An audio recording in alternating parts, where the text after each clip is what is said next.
It's Africa's biggest city by population. Around 23 million people live and work here, and that number is still growing. It's estimated around 86 persons enter the city every hour with no plans to leave. People simply love Lagos because everyone considers it a land of immense opportunities. If there's one Nigerian city where chances of securing a job are at their highest, it's Lagos.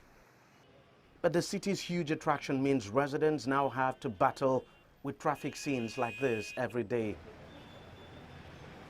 Whether commuting to and from work or just doing a city round, this is what residents do battle with on a daily basis.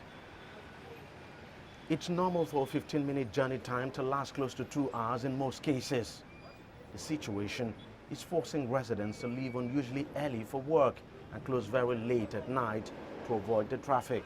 Hectic, stressful. You woke up early, try to catch up where you're going to. Even with that early waking up, you still can't meet up. Along the line, you have a problem with your boss in your office. If you're you're on your own as a businessman, you might have missed appointment before you get to your office. And apart from that, you get so tired when you get to your own office. So it's active. I don't know what the government is trying to really do about it at all. I just pray that the government should be able to think alongside with it, because one, our health. We consume a lot of carbon monoxide while coming to work in the morning and while going back home. So now, average lifespan of the Nigerian man, you can imagine the statistics. It's not a fair one. 2 hours is too much before you get to the office. 2 hours to get home, you're already walked out.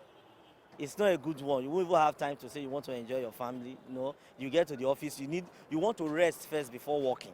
Indeed, the problem is not that the government of the city is not doing anything to address the issue. The key challenge is that the pace of infrastructural development, like roads, is not catching up with the pace of the city's population growth. Roads have been expanded, overhead bridges are being built.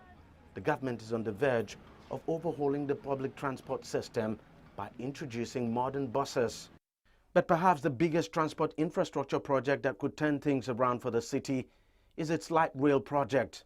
But funding challenge is slowing the work down. Excluding health, education, and housing, it's been estimated that for us to fix critical infrastructure challenges in Lagos, we will require about $15 billion.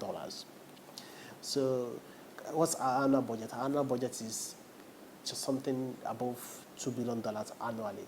So if we have to use our revenue alone, even using the whole budget, it's going to take us 20 years plus to be able to fix this infrastructure challenge, excluding challenges in health, education, and housing.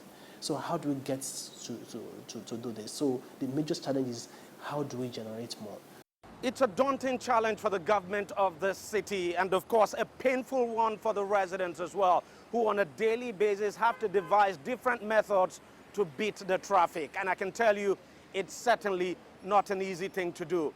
But the irony of this whole story is that despite the traffic situation in the city, more and more people keep trooping into Lagos. And that can only mean one thing: more congestion and, of course, more work for the authorities of this wonderful city. Deji, Badmus, CGTN, Lagos, Nigeria.